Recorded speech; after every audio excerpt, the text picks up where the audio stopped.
Benim подснежникlerim. Подснежникler.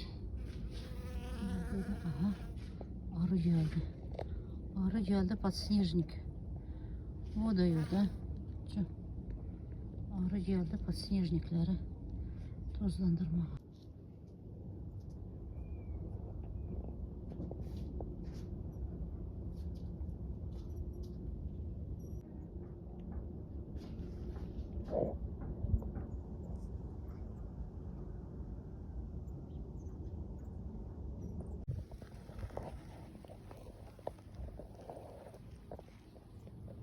Bak.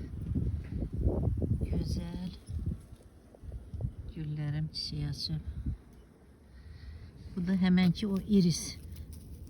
Geçen il vulkandan getmişdim, bitib bu il görə çiçeği açacaq. Bugün fevral ayının 14'ü. 26. il. Benim arılarım ayaklarında toz.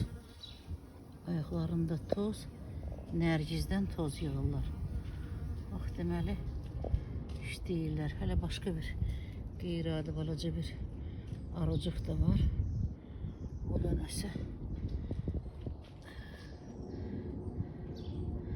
nərgiz. Deməli nərgizin də tozu var imiş. Bak. Çıxartdı.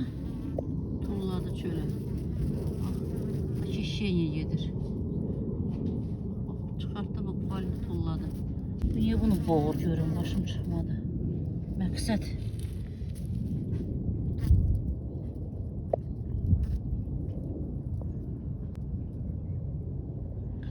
Öldürdü de nədir?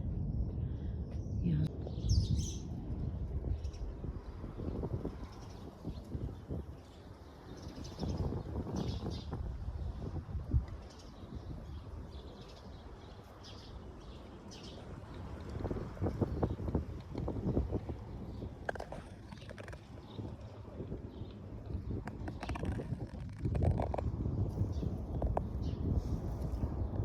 Bu da benim çirişim. Bitmək istəyir. Bugün 14 fevral belədir.